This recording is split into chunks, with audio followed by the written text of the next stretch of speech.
Hello hi नमस्कार मु Dimple welcome करुँची आ गोटे नुआ ब्लॉग को टमाटर बहुत सारा चटनी हो पार माने जमतीक टमाटो को सिझेकी ना ताकू पोड़ी कंचा एमती बहुत प्रकार चटनी हो पार आउ मु आज बनवाक जाऊँगी गोटे टमाटर तीखा वाला चटनी आउ से चटनीटा कौन पाई होउछि सेरा वीडियोटी देखले सिना जानबे।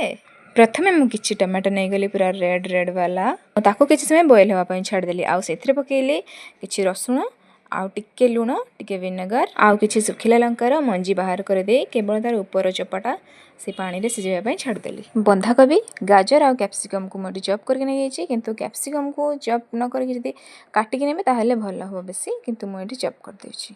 आउ कड़ाई रे तेल गरम हो सारिया परे बहुत सारा रसुण आउ कंचा लंका को अल्प समय पे भाजी दे सारला परे सेई सब परिबा जो मु काटि के रखिथिली सेई सब पकई देबी। बहुत सारा रसुण माने कौन दुईटा कि तीनटा रसुण नहीं जाए बस ठीक अच्छे कहीं रसुण फ्लेवरटा ही टेस्ट आनी थाए मु जोटा बनाऊँगी आज तो ठीक अच्छे परिवा को तो आम सिझापी छाड़देले माने पूरा जमी न सिझे हल्का माने हल्का फ्राए टमाटो सिझी गला परे जो जगह मु टमाटो को सिझेइथिली सेइथिरे मु किछि नूडल्स नहीं गले माने मैगी रो गोटे पैकेट पूरा बॉयल होवा पई छाड़देली। एबे चलते चटनीटा प्रिपेरेसन करवा तो टमाटो सिझी जाइए रसुण लंका सब तो पूरा ठीक ठाक भाव में सिझी जाइए टमाटो चोपा छड़ेवा टमाटोटा एबे बहुत ही गरम अच्छी ता कथा टिके परे बुझा एबे जीवा परिबा आड़ को तो परिबा तो ये ठीक ठाक भाव में हो गलानी से मु पकेबी गोटे चामच चिली सॉस आउ गोटे चामच सोया सॉस आउ किछि टमाटो केचप आउ बहुत सारा गोलमरीच गुंड तापर आम ताको भल भाव में गोलैदेवा ये मसला पूरा हो जाए पकेबा से जो मैगी सिझे रखिते से मैगी को पकेबा से परिबा ऊपर एबे ताको एमिति मिक्स करबा जेमिति कि मैगी आउ सब परिबा ठीक ठाक भाव में मिसी जीव सब आड़े नहले मैगी कोउठी थिबो आ परिबा कोउठी थिबो। एबे आसला मसला पकेबार समय माने मैगी पैकेट जो मसला थिला मु सेइठू 3टा कि 4टा हबो मसला सेइठी पकई देइथिली। तो यहाँ हूँ आमर स्टफिंग जोटा कि एबे पूरा रेडी हो जाइए। एबे चलते जा नेक्स्ट प्रोसेस को बेस चटनी रे प्रिपेरेसन करवा आउ मु टमाटो को चोपा छड़े देइछि आउ से सब को गोटे मिक्सी जार रे पकई ताको भल भाव में पेस्ट बनईदेली पेस्टा पूरा जमती माने खदड़ा न रहिबो किछि पूरा प्लेन होइकिना ताको ग्राइंड कर देइछि। गोटे चामच लुण भी देती जोटा कि कहवा को भूलीगली। एबे गोटे पैन रे 2 चामच तेल नहीं टिके फुटे दे सारा पर सेटा टिके बेसी टेस्ट लगता है। तो यही सब प्रिपेरेसन मोर थिला डिनर पाई तो जेहेतु एबे संध्या आसलानी तेणु मु चलिली मो बालकनी रे किछि पुदीना गछ लगेइथिली से पुदीना पत्र किछि आनिया पई संध्या पूर्व से पुदीना पत्र को आने मुझे चलि बालकनी को देखले कहू कहू संध्या हो गला। तो चलतु संध्या नदेले कौन हम कि संध्या टिके देदेबा तापर कौन कौन सब प्रिपेरेसन अच्छी से देखा ठाकुर घर कम तो सरला एबे जीवा किचन को। तो गोटे बाउल रे मु 3 कप एठी मैदा नहीं जाइछि आउ 3 कप मैदा नहीं सारे पर मुझे पकेबी कि लुण माने गोटे चामच लुण आउ गोटे चामच तेल माने सनफ्लावर ऑयल पकई ताको भल भाव में मिक्स कर दे तार गोटे डो बनईदेवी। एबे से डो को मु 20 मिनिट छाड़देवी रेस्ट पाई।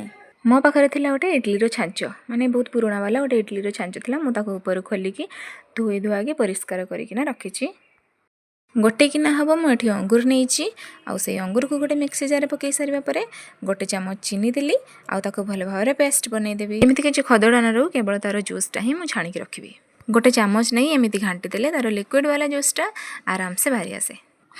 एबे से स्टफिंग कथा भूली जाइथिबे ना चलंतु से स्टफिंग रे मु कोन बनाउछि देखंतु।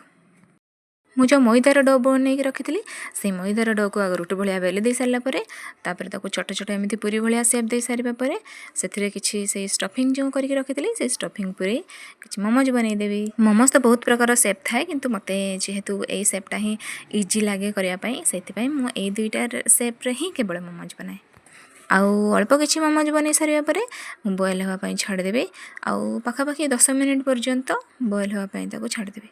मोमोज तो प्राय समस्ते बनईकी खाती घरे मैक्सिमम किंतु एमती मोमोज कहीं जब बनईकी खाई ना ताले निश्चय घरे बनईकी खातु केमिति लागला मते निश्चय जणातु। नूडल्स वाला मोमोज मो फैमिली रे तो समस्त को पसंद तेणु भाविली आपण सहित भी शेयर करदेवी। आउ एबे बनईबा मैतो जो अंगूर जूस बनईकी रखिथिले एबे सेइथरे ही मैतटा बनईबा। से अंगूर रस रे मु गोटे चामच ब्लैक सॉल्ट आउ गोटे लेंबू चिपुड़ी देथिली। एबे 2टा ग्लास नबा आउ से ग्लास रे आधा ग्लास लखाए पकईदेवा से जो अंगूर जूस आउ ठंडा ठंडा आइस आउ किछि स्प्राइट आउ एठी हमर मैतो पूरा रेडी एमिति कि मो प्रीवियस वीडियो रे देखैथिली हमर रुचिर एंगेजमेंट सरी जाईची आउ बाहागर बहुत पाखे आसलानी तेणु ताकू घर को इनभाइट करिछि डिनर पाए। आउ सी आसवा पूर्व मोर ये सब जिनस मुझे रेडी करके रखीदे। बटर चिकेन प्रिपेरेसनटा मुझे देखी पारि ना कहीं मुझे बहुत जल्दी जल्दी से बनई जाइए आउ वीडियो शूट कर पारि ना। तो रुटी सांग को बटर चिकेन आउ मोमोज सांग को चटनी आउ मोइतो। तो डिनर प्लानटा ये कंप्लीट होउछि आउ वीडियोटी भी ये कंप्लीट होउछि। आउ जदि मो वीडियोटी आपन मन को भल लागि थाए ताले सब्सक्राइब कर दियंतु। Thank you. जय जगन्नाथ।